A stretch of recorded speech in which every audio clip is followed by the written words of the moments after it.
تلگرام حیوان بخریم باغ وحشه و پول برای خودتون به دست بیارین. خب بریم سراغ آموزش. وارد لینک میشین، همچین صفحه بالا میاره، میاین قسمت بازی فارسی. شما میتونید تو این قسمت سکه به دست بیارید که برای خودتون حیوان بخرید تا بلیطاتون رو بتونید بفروشید که تبدیل به پولش کنید. ما قسمت بازی رو میزنیم.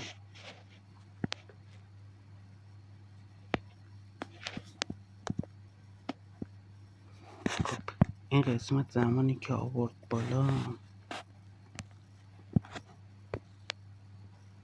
دیگه همه چی داره. قسمت پاداش روزانه‌تون رو میزنیم،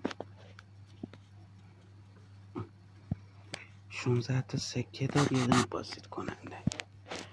بعد این قسمت دوستانه، برای قسمت رفرارگیریه، خوبه. بعد قسمت باغ وحش رو میزنید. خب من الان تو هر ساعت 13,000 تا بلیت به من میده. الان بلیت هایی که دارم جمع‌آوری بلیت ها رو میزنم. خب بلیت ها الان اینجا شد 1,500. بعد تبدیلش میکنم، نصف این بلیت ها میره برای خرید حیوانات، نصف دیگهش میره برای برداشت. خب من الان حدود 23 تا دارم.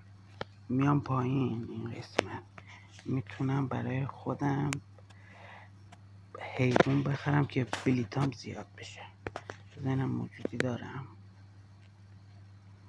الان من یه دونه آکواریوم خریدم، یه دونه دیگه ببینم دارم، یه دونه پایمپی هم خریدم. الان سمت بلیتام بیشتر شد. این هم قسمت حیوانات برای بازدید کننده است. شما میتونید بازدید کننده به دست بیارید که برای برداشت